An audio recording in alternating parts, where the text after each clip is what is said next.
আসসালামু আলাইকুম। সবাই কেমন আছো? আশা করছি অনেক ভালো আছো।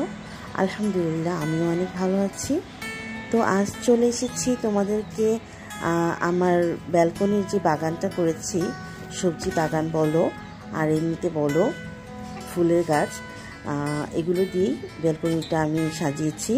তেমন কিছু না, আমার হাতের কাছে যা ছিল তাই দিয়েই সাজিয়েছি। আর আমি তোমাদেরকে আজকে শেয়ার করব আমার ব্যালকনিতে কী কী গাছ লাগিয়েছি। এটা ছিল টমেটো গাছ। এই টমেটো গাছটা হয়েছে, এক প্যাকেট ক্যাপসিকাম বিচি নিয়ে এসেছিলাম কিনে, ওই ক্যাপসিকামের বিচির মধ্যে ছিল এই টমেটো গাছের বীজটা। তো এই একটা চারাই হয়েছিল, যেটা আমি সযত্নে রেখে দিয়েছিলাম আর এইটাই লাগিয়ে দিয়েছি।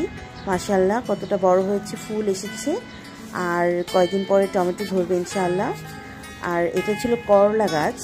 আমি এর আগেও আমার করলা গাছের ভিডিও তোমাদের সাথে শেয়ার করেছিলাম। তো ওই করলা গাছ মানে উস্তা বলি আমরা ছোট করলাটাকে, তো ওই উস্তার বীজই আমি করলা কাটার সময় রেখে দিয়েছিলাম। কোনো প্রকার শুকানোর দরকার হয়নি, কোনো কিছু করার দরকার হয়নি, আমি সরাসরি মাটিতে পুঁতে দিয়েছিলাম। আর এইরকম বীজের থেকে চারা গাছে পরিণত হয়েছে। আর এগুলোতে একটু বড় হয়েছে, এই দুইটা আরও বড়, এই দুইটা গাছ আরও বড়, এই দুইটা গাছ আরও আগেই চারা বের হয়ে পরিপূর্ণ গাছে পরিণত হয়েছে। আর এখানে ছিল, এটা হচ্ছে পাতাকপির যে ডগা থাকে না একটা মোটা, ওইটা আমি দেখলাম যে কিছুটা কুড়ি ছিঁড়েছে। তো আমি চিন্তা করলাম স্লাইস করে মোটা মোটা করে স্লাইস করে মাটিতে পুঁতে দিই। তো মাটিতে পুঁতে দেওয়ার কিছুদিন পরে দেখলাম যে কুড়িগুলো বের হয়েছে ওগুলো জীবিত আছে। তার মানে একটু ওয়েট করতে হবে, এটা পরিপূর্ণ একটা গাছে কবে রূপ নেবে জানি না, আমি তো আশাবাদী। তো যাই হোক, আর লাগিয়েছিলাম ইন্ডিয়ান যে রসুনটা পাওয়া যায়, আমি এক কোয়া করে পুঁতে দিয়েছিলাম। এই দেখো আরও বড় বড় পাতা ছিল, আমি ছিঁড়ে ওইটাকে রান্নার কাজে ব্যবহার করেছি, একটা আইটেম বা রেসিপিতে আমি ব্যবহার করেছি। যাই হোক, তো এখানে রসুন গাছগুলো দেখো, এই যে রসুনগুলো দেখা যাচ্ছে মাটিতে পুঁতে দিয়েছিলাম আর রসুন গাছ বের হয়েছে। আর এই যে হচ্ছে পাতাকপির আর করলা গাছ হয়েছে, দেখিয়েছিলাম আগেই। এই ছিল আমার বেগুন গাছ।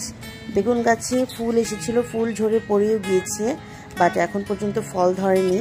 এটা পরিপূর্ণ একটা গাছে কবে যে রূপ নেবে সেটা তো জানি না, তবে অপেক্ষায় আছি, যত্ন করে যাচ্ছি।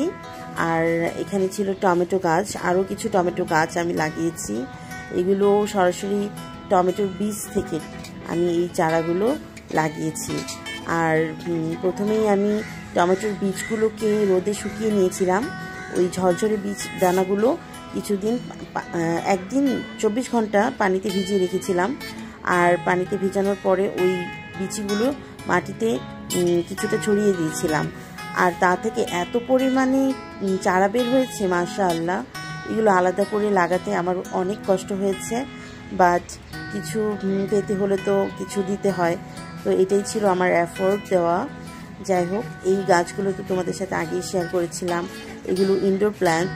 এখানে আছে কয়েন প্ল্যান্ট। কয়েন প্ল্যান্টটা আমার এখানে খুব বেশি একটা ভালো হয়নি।